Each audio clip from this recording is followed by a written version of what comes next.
عباده الذين اصطفى أما بعد أعوذ بالله من الشيطان الرجيم بسم الله الرحمن الرحيم إن الصلاة تنهى عن الفحشاء والمنكر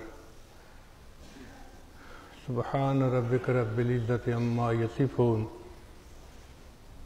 وسلام على المرسلين والحمد لله رب العالمين اللهم صل على سيدنا محمد وعلى آل سيدنا محمد وبارک وسلم۔ دین اسلام کے 5 ستون ہیں جن کے اوپر دین کی عمارت کھڑی ہے۔ ان میں سے سب سے اعلیٰ ستون تو کلمہ ہے، اور اس کے بعد پھر اعمال میں سے نماز ہے۔ نماز کہتے ہیں اللہ تعالیٰ کے سامنے بندگی کا اظہار کرنا۔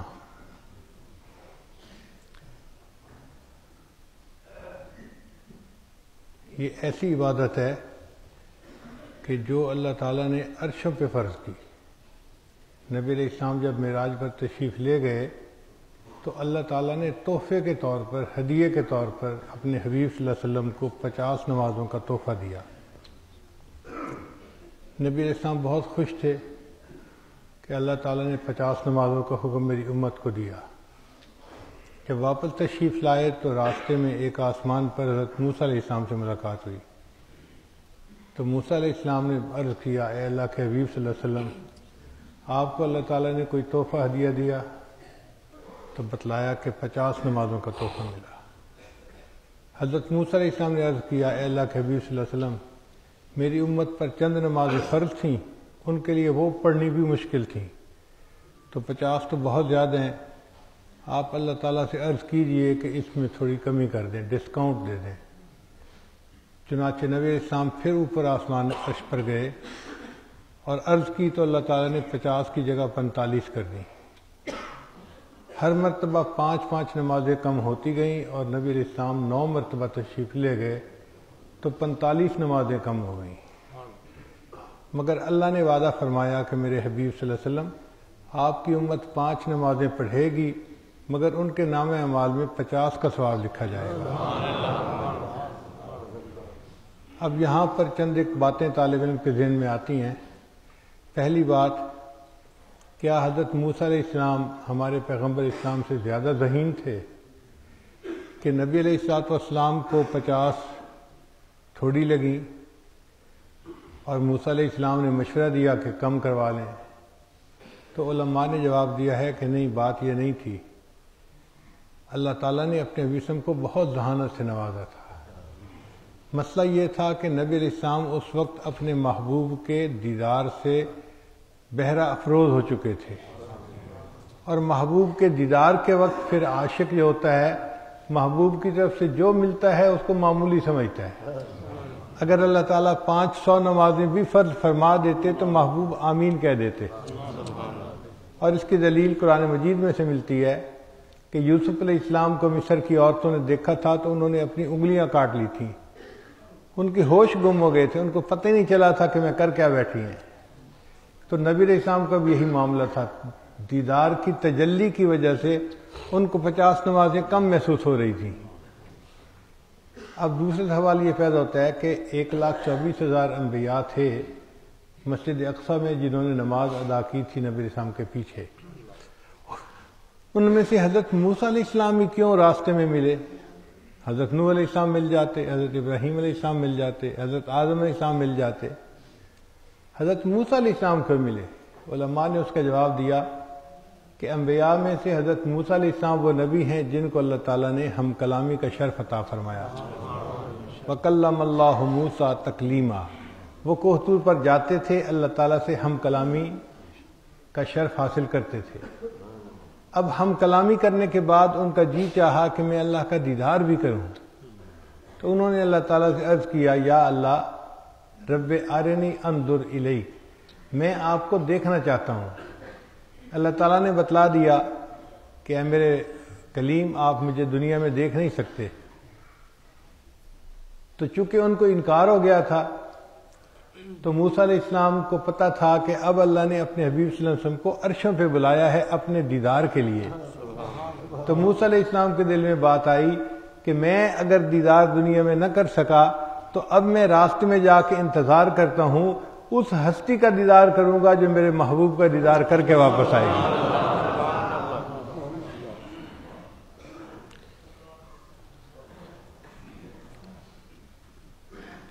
اب طالب علم کے ذہن میں سوال پیدا ہوتا ہے کہ 5 نمازیں کیوں فرض کی گئیں؟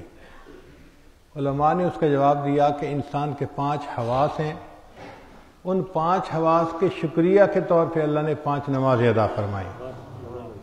جیسے دیکھنا، سننا، سونگھنا، چھونا اور چکھنا، ان کو 5 حواس کہتے ہیں.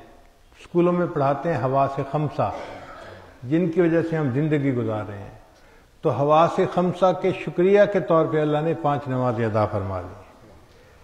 بعض علماء نے کہا کہ نہیں، انسان کی 5 بنیادی ضروریات ہوتی ہیں. ایک ہوتی ہے کھانا، پھر پینا، پھر لباس، پھر مکان اور بیوی. یہ 5 بنیادی ضروریات ہیں. تو جو آدمی 5 نمازیں پڑھتا ہے وہ ان 5 بنیادی ضروریات کا اللہ کے ہاں شکر ادا کرنے والا بن جاتا ہے. بعض نے کہا کہ نہیں، 5 بنیادی مصیبتیں ہیں جن میں سے ہر بندے کو گزرنا پڑے گا، جیسے موت، قبر، حشر، پل صراط اور میزان. یہ 5 ایسی مصیبتیں ہیں کہ جن میں سے ہر بندے کو گزرنا ہے، نیک ہو یا بد ہو. پل صراط سے گزرنا ہے، میزان پہ نام اعمال کو تلنا ہے. تو اللہ تعالیٰ نے 5 نمازیں فرض فرمائیں. جو بندہ 5 نمازیں پوری کرے گا میں اس کو ان 5 مصیبتوں سے آسانی کے ساتھ گزار دوں گا. پھر 5 نمازوں میں فجر کا وقت کیوں چنا گیا؟ اس لیے کہ فجر کے وقت کو اس وقت کے ساتھ مشابہت حاصل ہے جب جنت میں جنتیوں کو اللہ تعالیٰ کا دیدار نصیب ہوگا. تو اللہ تعالیٰ نے فرمایا میرے بندو تم اس وقت نماز پڑھو گے، ہم اس کے بدلے تمہیں جنت میں اپنا دیدار عطا فرمائیں گے. بعض علماء نے لکھا کہ فجر کا وقت اس لیے فرض کیا گیا، اے میرے بندے تو میرے نام سے اپنے دن کی ابتدا کر، میں تیرے دن کے ہر کام میں تیری معاونت کروں گا. پھر حضرت یوسف علیہ السلام نے فجر کے وقت شکرانے کے نفل پڑھے تھے. جب بھائیوں نے ان کو کنویں میں ڈال دیا تھا تو وہ بڑے ڈپریس تھے، بڑے غمزدہ تھے. ایک تو جدائی تھی والد سے، پھر اکیلے تھے، چھوٹی عمر تھی، اوپر سے رات کا اندھیرا آ گیا اور کنویں کے اندر تھے. تو ان کی طبیعت پہ گھبراہٹ طاری تھی کہ میرے بھائیوں نے مجھے کس مصیبت میں ڈال دیا، اور وہ یہ سمجھے تھے کہ شاید اب مجھے اندھیرے میں ہی رہنا پڑے گا اور روشنی میں دوبارہ جانے کا موقع نہیں ملے گا. لیکن جب صبح کا وقت ہوا نا تو اسفار میں روشنی ہو جاتی ہے، تو ان کو اندھیرا گھٹتا نظر آیا. انہوں نے دعا مانگی، اے اللہ میری اس مصیبت کو بھی آسان کر دے اور دنیا میں جو کوئی مصیبت زدہ ہے ہر ایک کی مصیبت کو آسان کر دے. اللہ تعالیٰ نے یوسف علیہ السلام کی دعا کو قبول فرما لیا. آپ غور کریں گے کہ سحری کا وقت وہ وقت ہے کہ جب اکثر پریشان حال لوگوں کی پریشانی کم ہو جاتی ہے. کسی کا والد فوت ہو گیا، غمزدہ ہے، ساری رات غمزدہ رہے گا، سحری کے وقت پرسکون ہو کے وہ بھی سو جائے گا. آپ دیکھیں ہسپتالوں کے اندر مریض سارا دن پریشان رہیں گے، ڈاکٹر بتائیں گے کہ جی سحری کے وقت ان کی بیماریاں ٹھیک ہو جاتی ہیں اور ان کی ریڈنگ سٹیبل ہو جاتی ہیں. اصل میں یہ یوسف علیہ السلام کی دعا کی قبولیت ہے کہ سحری کے وقت میں اللہ ہر پریشان حال کی پریشانی کو دور فرما دیتے ہیں. تو چونکہ انہوں نے فجر کی نماز ادا کی تھی، اللہ نے اس امت کو بھی نماز دی تاکہ یوسف علیہ السلام کی طرح یہ بھی میری نعمتوں کا شکر ادا کرنے والے بن جائیں. ظہر کا وقت اس لیے فرض فرمایا کہ لوگ چڑھتے سورج کی پوجا کرنے والے ہیں، مگر اللہ تعالیٰ نے بتلا دیا کہ میرے بندو اس وقت سورج ڈھل رہا ہوتا ہے، تم ثابت کر دو نہ چڑھتے سورج کی پرورش کرتے ہیں نہ ڈھلتے سورج کی. ہم نہ اس سورج کی پرورش کرتے ہیں نہ چاند کی پرورش کرتے ہیں، ہم ان کے پروردگار اپنے رب کی پرورش پر عبادت کرنے والے بندے ہیں. عصر کا وقت وہ وقت ہے کہ جب آدم علیہ السلام نے جنت میں گندم کا دانہ کھایا تھا اور ان کو جنت سے نکالا گیا تھا. تو اللہ تعالیٰ نے اس امت سے عصر کے وقت عبادت کروائی تاکہ ان کی زندگی میں جو ان سے بھول ہوئی، غلطیاں ہوئیں، میں ان کی غلطیوں کو عصر کی نماز کے بدلے معاف کر دوں گا۔ پھر یونس علیہ السلام ایک پیغمبر اسلام تھے، وہ عصر کے وقت مچھلی کے پیٹ سے باہر نکلے تھے اور انہوں نے عصر کی نماز ادا کی تھی۔ اللہ تعالیٰ نے امت پر عصر کی نماز فرض فرمائی کہ میرے بندو تم اس وقت نماز پڑھو گے تو تم بھی حالات کی مچھلی میں پھنسے ہوئے ہوگے، میں اس مچھلی کے حالات سے تمہیں نکال دوں گا۔ دیکھیں نا، کچھ لوگ قرض میں پھنس جاتے ہیں، نکلنے کی صورت نظر نہیں آتی، کاروبار چلتا نظر نہیں آتا، ایک بچی اپنے گھر میں ہے، رشتے نہیں آتے، اب وہ حالات کی مچھلی میں پھنسی ہوئی ہے، جائے تو کہاں جائے، کرے تو کیا کرے۔ تو جب کوئی بندہ کوئی بیماری کی مچھلی میں پھنسا ہوا ہے، نکل ہی نہیں پاتا، طبیعت ٹھیک ہی نہیں ہوتی، تو اللہ نے فرمایا کہ میرے بندو تم حالات کی مچھلی میں پھنسے ہوئے ہو، تمہیں نکلنے کی صورت نظر نہیں آتی، عصر کی نماز پڑھو گے میں تمہیں اس نے نکال دوں گا، آزاد فرما دوں گا۔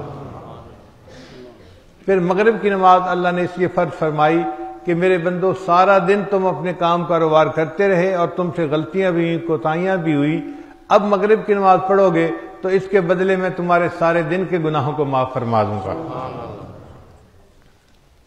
عشاء کی نماز اس امت کی خصوصیت ہے، پہلی امتوں پر عشاء کی نماز نہیں تھی، اللہ تعالیٰ نے امت محمدیہ کو اعزاز کے طور پر عشاء کی نماز ادا کر۔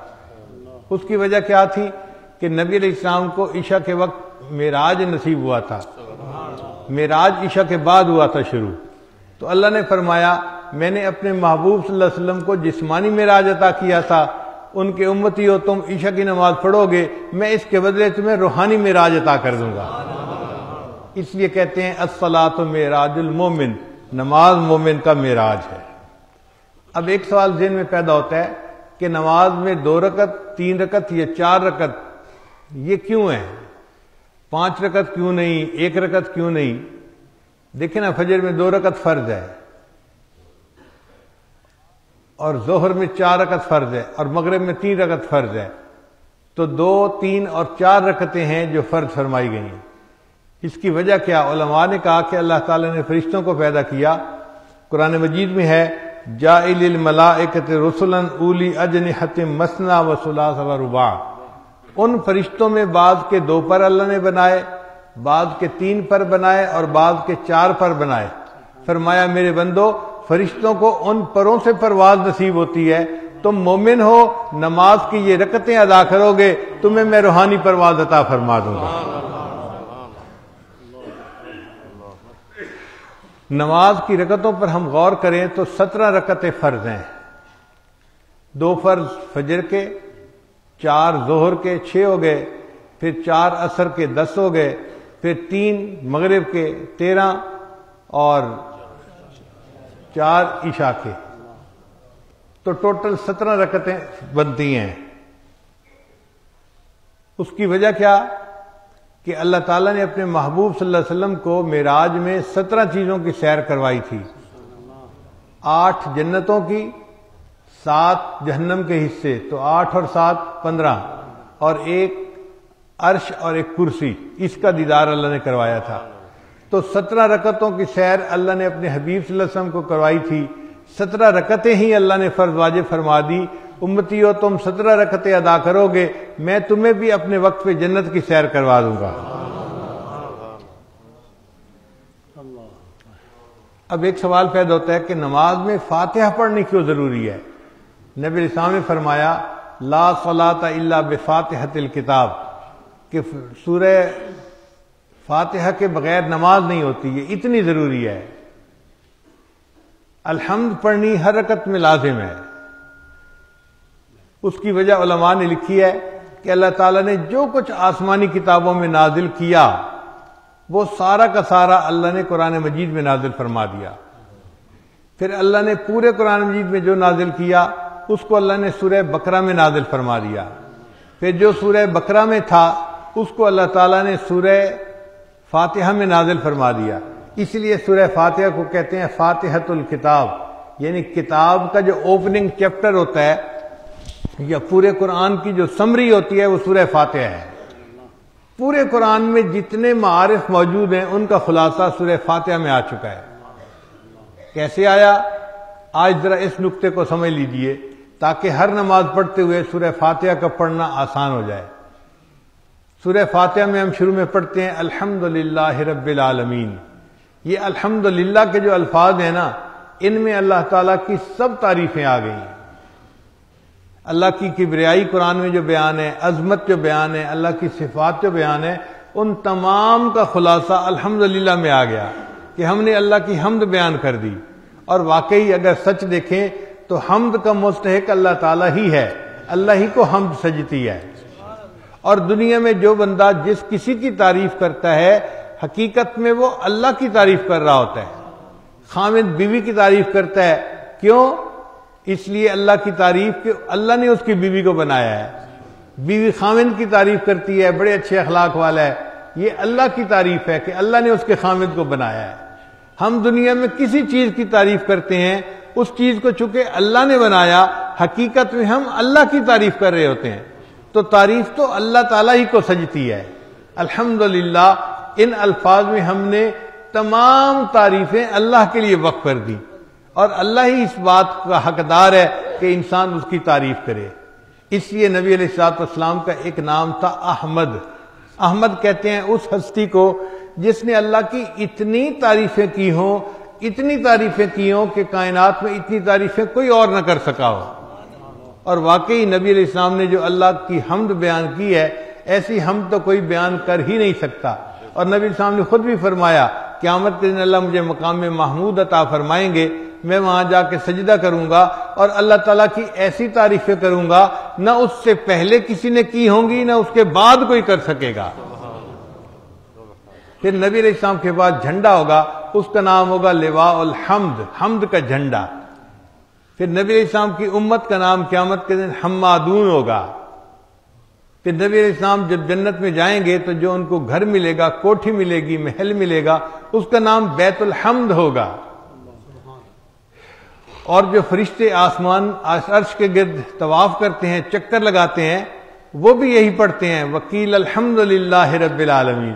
اور قرآن مجید کی ابتدا بھی اللہ نے الحمدللہ ہی سے شروع فرمائی۔ تو الحمدللہ کے الفاظ میں ہم نے تمام تعریفوں کا احاطہ اللہ کے لیے کر لیا۔ رب العالمین جو جہانوں کا پروردگار ہے، رب کہتے ہیں مولا کو، آقا کو، اس کو جو کسی کی پرورش کرے اور بتدریج اس کو کمال تک پہنچائے۔ جیسے ماں باپ بچے کے مربی ہوتے ہیں، چھوٹے سے لے کے اس کو جوان کرنے تک اس کی پرورش کرتے ہیں۔ مالی پودے کا مربی ہوتا ہے، تو مربی کہتے ہیں جو کسی کی پرورش کرے، اس کو کمال تک پہنچا دے۔ اللہ تعالی ہمارا رب ہے، ہمیں رزق دیتا ہے، ہماری ضروریات کو پورا کرتا ہے، اللہ تعالی ہماری مشکل کشائی کرتا ہے، ہر کام اللہ کرتا ہے، وہ ہمارا رب ہے، ہمارا پروردگار ہے۔ اللہ تعالیٰ نے دنیا میں بندوں کو بھیجنے سے پہلے ان سے وعدہ لیا تھا، عالم ارواح میں روحوں کو اکٹھا کیا اور ان سے وعدہ کیا الستو بربکم، کیا میں تمہارا رب نہیں ہوں؟ تو نبی علیہ السلام نے سب سے پہلے کہا یا قالوا بلا، اے اللہ آپ ہی ہمارے رب ہیں۔ تو نبی علیہ السلام کے جواب کے بعد پھر پوری جو ہے نا انسانیت نے جواب دیا بلا کا، اور اللہ سے وعدہ کیا اللہ آپ ہی ہمارے رب ہیں، آپ ہی ہمیں پالتے ہیں، ہمارے پالنے والے آپ ہی ہیں۔ اللہ نے فرمایا اچھا اگر تم وعدہ کرتے ہو کہ تم مجھے ہی رب سمجھتے ہو، میں تمہیں دنیا میں بھیجوں گا، میں دیکھتا ہوں دنیا میں جا کے تم کس کو رب سمجھتے ہو۔ اب اس دنیا میں ہمارا امتحان ہے، اور واقعی ہم دھوکہ کھا جاتے ہیں۔ لوگ سمجھتے ہیں ہم نوکری سے پل رہے ہیں، ہم فیکٹری سے پل رہے ہیں، ہم تجارت سے پل رہے ہیں، ہم تو اپنے کاروبار سے پل رہے ہیں، ہمیں پالنے والا کوئی نہیں، ہمارا پالنے والا صرف ایک ہے اور وہ ہمارا رب ہے، پروردگار ہے۔ محترم سامعین، جس طرح پہلے وقتوں میں لات اور منات کی بڑی شد و مد کے ساتھ جو ہے وہ نفی کی جاتی تھی، آج کے دور میں مومن کو چاہیے وہ ان اسباب کی بھی اسی طرح نفی کرے۔ یہ تجارت، یہ کاروبار، یہ نوکری، یہ فلاں، یہ نہیں ہمیں پال رہے، ہمیں پال کون رہا ہے؟ اللہ پال ہے۔ نظر اللہ پہ رکھنی چاہیے۔ جس نے اپنے سبق کو پکا کر لیا اس کا ایمان مضبوط ہو گیا۔ اس لیے دعوت و تبلیغ میں نکلتے ہیں تو کہتے ہیں کہ بھئی ہر چیز کو اللہ سے ہوتے ہوئے دیکھو، اللہ سب کچھ کر سکتا ہے، چیزوں کے بغیر چیزیں کچھ نہیں کر سکتی اللہ کے بغیر، اللہ پہ نظر جماؤ۔ یہ اللہ کو رب ماننے کا سبق یاد کروایا جاتا ہے۔ اسی لیے جب مومن قبر میں جاتا ہے نا تو سب سے پہلے اس سے کون سا سوال پوچھا جاتا ہے؟ مر ربکم، تمہارا رب کون ہے؟ بھئی دنیا میں کیا سبق یاد کر کے آئے، کس کو رب مانتے رہے؟ تو جس کا ایمان پکا تھا وہ کہے گا اللہ ربی، اللہ میرا رب ہے، اور جس کا ایمان پکا نہیں تھا وہ کہے گا ہائی ہاتھ لا ادری، مجھے نہیں پتا میرا رب کون ہے۔ تو اس لیے ایمان کو مضبوط کرنا اور اللہ پر نظر جمائے رکھنا یہ ہمارے لیے ضروری ہے۔ اللہ ہمارا رب ہے، اور چونکہ اللہ ہمارا رب ہے اس لیے مانگنا ہو تو اللہ سے مانگنا چاہیے۔ دیکھیے بچے کی ذمہ دار اس کی ماں ہوتی ہے۔ بچہ امی کہتے ہیں نا تو ماں تھکی ہوئی ہو، ماں جتنا مرضی مصروف ہو، ہر کام چھوڑ کے فوراً بچے کے پاس آتی ہے اور اس کی ضرورت کو پورا کرتی ہے۔ اگر وہی بچہ ماں کا نام پکارے فاطمہ فاطمہ تو ماں پہ اثر نہیں ہوتا، لیکن امی امی کہے گا تو ماں کے اندر کی ممتا جو ہے وہ ابھرتی ہے اور بچے کی طرف وہ متوجہ ہوتی ہے۔ اسی طرح ہم اللہ کو جب رب کے نام سے پکارتے ہیں تو اللہ تعالیٰ کی شان ربوبیت جوش میں آتی ہے اور اللہ بندے کی اس وقت فوراً مدد فرماتے ہیں۔ میرا بندہ جس کی پرورش میرے ذمے تھی اس نے مجھے پکارا۔ اس لیے قرآن مجید کی جتنی دعائیں ہیں سب رب کے لفظ سے شروع ہوئی۔ ربنا آتنا فی الدنیا، ربنا لا تزغ قلوبنا، ربنا هب لنا من ازواجنا۔ رب رب رب کے لفظ سے یہ دعائیں مانگی، کیوں کہ جیسے بچہ امی امی امی پکار رہا ہوتا ہے اور ماں متوجہ ہوتی ہے، اسی طرح بندہ رب رب کہہ رہا ہوتا ہے، رب کی رحمت بندے کی طرف متوجہ ہوتی ہے۔ اب یہ کہ نماز کا اپنا ایک لطف اور مزہ ہے، اس سے واقف ہونے کے لیے بندے کو چاہیے کہ وہ اپنے دل کو پاک کرے۔ جس طرح ایک نابالغ بچہ بلوغ کی لذتوں سے واقف نہیں ہو سکتا، اسی طرح جس کا دل روحانی طور پہ کمزور ہو وہ نماز کی لذتوں سے واقف نہیں ہو سکتا۔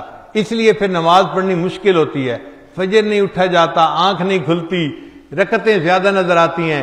بھئی یہ اس لیے ہے کہ ہمیں نماز کی لذت سے واقفیت نہیں ہے۔ اگر واقفیت ہو جاتی تو ہمارا جی نہ بھرتا نماز پڑھتے ہوئے۔ اللہ والے نماز پڑھتے ہیں ان کا دل ہی نہیں بھرتا۔ عشاء کے وضو سے فجر کی نمازیں پڑھنا بھی ان کا معمول رہا ہے۔ وہ وضو کرتے ہیں تو تحیۃ الوضو، وہ نماز مسجد میں داخل ہوتے ہیں تو تحیۃ المسجد، ہر وقت نماز پڑھتے ہیں، کیوں؟ انہیں مزہ آ رہا ہوتا ہے۔ حضرت مجذوب رحمۃ اللہ نے فرمایا بندگی سے ہمیں تو مطلب ہے، بندگی سے ہمیں تو مطلب ہے، ہم ثواب و عذاب کیا جانیں۔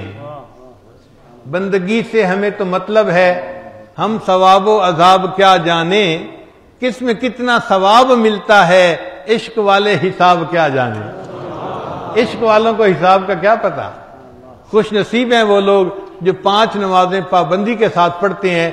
آج ہم غیب کے سجدے کر رہے ہیں، بن دیکھے اللہ کے سامنے سجدہ کر رہے ہیں۔ کل قیامت کا دن آئے گا، اللہ اپنی ساکھ کی تجلی فرمائیں گے اور اس وقت ہمیں شہود کا سجدہ نصیب ہوگا، دیکھ کر سجدہ کریں گے۔ اور جب بے نمازی ہوں گے ان کی پیٹھ کی جو ہڈی ہے وہ سیدھی ہو جائے گی اور وہ رکوع سجدے میں جا ہی نہیں سکیں گے۔ اس لیے ہمیں اللہ تعالیٰ نے جو سجدہ کرنے کی توفیق عطا فرمائی، اس پر جتنا اللہ کا شکر ادا کریں اتنا کم ہے۔ شاعر نے کہا، میں اپنی بات مکمل کر رہا ہوں، شاعر نے کہا میری زندگی تو فراق ہے، وہ ازل سے دل میں مکیں سہی، وہ نگاہ شوق سے دور ہے، رگ جاں سے لاکھ کریں سہی۔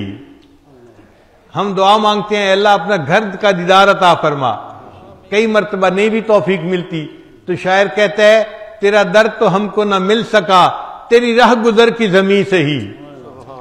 تیرا در تو ہم کو نہ مل سکا، تیری راہ گزر کی زمین سے ہی، ہمیں سجدہ کرنے سے کام ہے، جو وہاں نہیں تو یہیں سے ہی۔ اللہ ہم نے تو سجدہ کرنا ہے نا، ہم اگر وہاں نہیں کر سکے تو یہیں سجدہ کر رہے ہیں اور آپ کے سامنے اپنا سر جھکا رہے ہیں۔ اللہ تعالیٰ ہمیں اخلاص کے ساتھ صحیح طور پر نماز پڑھنے کی توفیق عطا فرمائے۔ وآخر دعوانا ان الحمد للہ رب العالمین۔